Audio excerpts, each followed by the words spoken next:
Check the mic and make sure it sound right, boys. Hello YouTube, and welcome back to the Baccarat Rounder. In today's video, in true rounder fashion, we're playing a different room. Many of you may know this as the black room.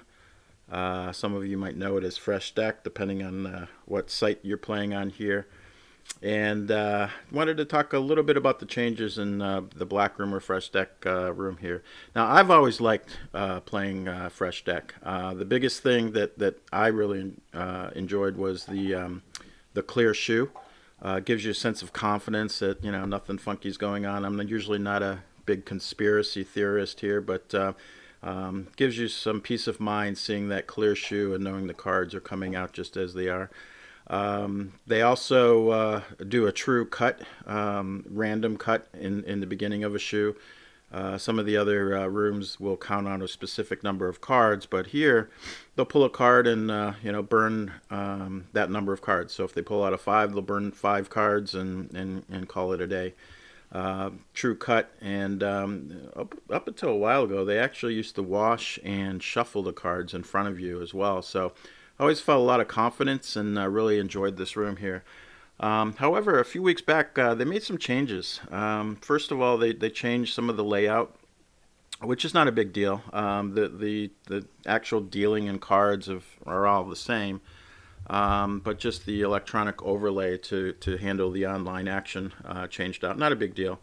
But one of the things that really I think puts players at a disadvantage is they reduce the decision time. As you can see here, we're looking at a very short decision time. I believe it's 12 seconds. And what compounds it even worse, and I don't know if you guys are having the same problem here, is there seems to be a pretty substantial delay in the video. So if you're just sitting here, and we'll start to talk to the shoe here, but if you're just sitting here, between the delay and the very short decision time, very often you have to put your bet down before they finish dealing the cards. So now they do update the board, but if you're just looking at the cards coming out one by one, very often you're going to see that by the time they finish dealing and put the cards back into the burn shoe there, the time is elapsed for you to place your bet. And I think that really puts a player at a disadvantage. So I don't know if they're having some technical issues, or it truly is something that kind of messes players up a little bit. I'm not sure if it's intentional or unintentional, but all being said, it makes it very difficult for a player who keeps their own scorecard. If you're simply looking at patterns and maybe picking up a pattern on the big road or the big I road, you're probably fine. You'll be okay. Just need to focus on when they finish dealing the cards. That's not necessarily the end of the hand, at least towards electronically. So to combat that, what I thought I'd do is, as you know, I've automated my Balanced Baccarat system here, mainly for convenience, but I think this would give us a pretty significant advantage in trying to overcome some of those obstacles. I'm not saying that I have a huge advantage when it comes to the actual cards, but at least the decision making is taken care of, and I don't need to update scorecards and make a decision based on those cards here. So let's get into it here. It seems like we had a few ties and a loss here. So let's kind of watch how we're playing here, and maybe I can go into some high-level descriptions of the Balanced Baccarat system here. Okay, so here you can see what I'm talking about here. They've already made a decision that it was a tie, and if I wait until they just dealt the cards, I burned off about 4 seconds in my decision time here. So I had to put that bet down far quicker, and in fact, if I waited for her to scoop up the cards, I would have missed the allotted time to make that bet here. So you really need to be quick. When I was playing this shoe, and full disclosure, I'm not playing this live. This is just the shoe I recorded. I tried talking over it live, but I just kept getting confused and too much going on, especially when I needed to focus. But here you go. Decision. The cards aren't even completely dealt out yet, but the decision's been made, and you see that the time is ticking before my next bet here. So I had to put that bet down even before she finished the pulling the cards out of the shoe here. So with the automation, and I'm not saying that you need to do my system here, but if you have any hopes of playing this particular room, you most likely will need to automate whatever you're doing. So if you're just looking at a pattern on the board, it's probably not a big deal. But if you are keeping a scorecard, probably need to look into that. And if you have if that's not your thing, and you have a great system that you might want to have programmed in a few scripts, send me an email, and maybe there's something I can do to help you out and describe what we're doing here. So again, you see that the cards aren't even out, but the decision has already been made, and my time is ticking away. But if I focus on just the decisions and not the cards, and have my my scripts go ahead and calculate the next bet, you can see I'm at least ahead of the game and able to put down the accurate bet here. So I guess that's enough said on that, and let's continue to watch the shoe and kind of describe some of the balanced baccarat concept. So balanced baccarat it's basically two systems in one. It's a trend and counter trend system. Basically what I'm doing is I'm looking for some sort of trend, whether it be a chop, a streak, terrible twos, 2-1-2, 3-1-3, those types of patterns and trends that you see. I'm looking for those, and if I detect one of those, I'll jump on it and ride it until it breaks. So yeah, there will be a loss. It's not a foolproof system here, but the first concept is look for a trend. If you see a trend, jump on it and ride it until it breaks. Now that itself was a pretty decent system. You spend a lot of time waiting around, and so what I decided to do is when nothing's really trending, why not just kind of go back to a counter trend system? So if something gets out of whack by a few bets, and that something can be anything you choose. I've tried it with many different things. Just bet towards the shoe balancing out. So a very simple example would be the player banker bet. We all know that in the long run, player banker is close to a 50-50 shot.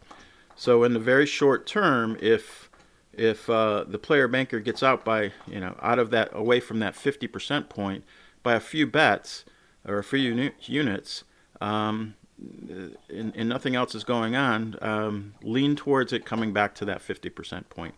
That's kind of the approach here. That approach works great until you hit a streak, right? I mean, there's systems out there, banker only system. All they do is bet banker. That works great. All right, put a martingale on it. Works great until you get a long player streak, and then you lose your money. So that's the concept here. Is when nothing's going on, bet that it's going to return to 50%, whatever parameter you're looking at. I've tested it with player banker. I've tested it with continue, repeat, and chop, or opposites and repeats. I've tested it with several different things. I've even plugged in some random bets in that first section there, and to varying degrees of success, the system works here. So you're just kind of biding your time, betting that the game will return to a 50-50 game, and then wait for a trend. So that's kind of goes over the bet selection. I'm going to do more of a detailed video on that here, but that's kind of the high level view. I got a few questions on what we're doing here. In terms of money management, I'm just using a dealer bear modified, lose, go up one when you lose, down one as you win. I've made some tweaks to it. That's something that I'm working on now, trying different money management systems here. And I think that's certainly an area for improvement for the system here, but it seems to be working. I'm testing a lot of this in real time with real money. That's the other, I guess, place that I may differ for some of the YouTube channels is that I don't know if it's just me, but Wizard of Oz seems to be pretty beatable to me. I've tested a lot of systems. They work. I go out and test them online or in a brick and mortar casinos, and they don't. So I'm not sure what the difference is, but in my mind, usually what I'll do is I'll test a system with real money, very low real money, before putting it into action. And what I used to do is test it on the this black site, or black room, or fresh deck room, with $1 bets. So if things really went bad and I lost 10 units, I'm out $10. Not a big deal. So here you see one of the areas, it skips. So if you see a skip in the system here, that means this, whatever parameter I'm using here is in balance. It's kind of returned to a 50-50 at that point, and there's really no edge in the next bet. So I just wait it out. Previous variations of the system, I would just wait out everything until I found a trend, and I just found that I was sitting on my hands too much, at least for my liking here. In terms of stop loss, I set a 15 unit stop loss. I feel that 15 units is enough cushion to allow the system to do its thing. However, if things get out of whack, I can come back from a 15 unit loss within a couple shoes. My profit target is 5 units, and you've seen in many of the previous videos here. So I base, it's a system that, again, it's not a 100% perfect system, but over time it's making money, and we'll go into the statistics of how the system's performing. And I'm continuously improving it, right? So here you see I'm on Rev 1.5, made some tweaks. We will discuss in a future video how I go about developing a system. It needs to be tailored to your style of play. As you can see, I'm fairly conservative. I'm not a flat better. However, I'm not a huge martingaleer either. So it needs to be fairly consistent and match your style of play. And then how you go about testing it and ensuring that it's a real legit system here. So here we see we're very close to our target. We have a player bet down. If we win this bet, we'll hit our target and be out of this shoe here. So while we're wrapping things up here, just to kind of summarize, I do feel the black room's still beatable. However, if you're keeping any sort of scorecard, I think you should probably look into automating that, whether it be in a simple spreadsheet or a scripts, some scripts. But take a look at it. If you don't know how to do that, send me an email. We'll see if we can at least point you in the right direction or help you out a little bit here. So we lost that bet. Trying to recoup, go up one level in our size here. We're in good shape here. We have a 10 versus 4. Oh, that was actually the previous hand. Again, this shows you that between the video delay and the time, it gets kind of wonky. I have a $10 bet. I thought I won, but that was actually the previous hand. So I had the bet placed and sitting there before she even finished dealing the cards here. But again, if we win this bet here, let's see what we got. Even before the card's out, we won the bet.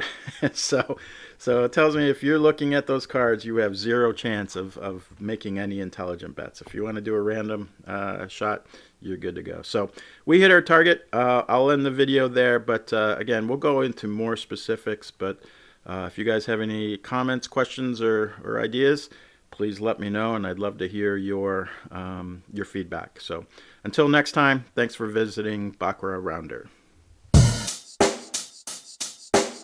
Check the mic and make sure it sound right, boys.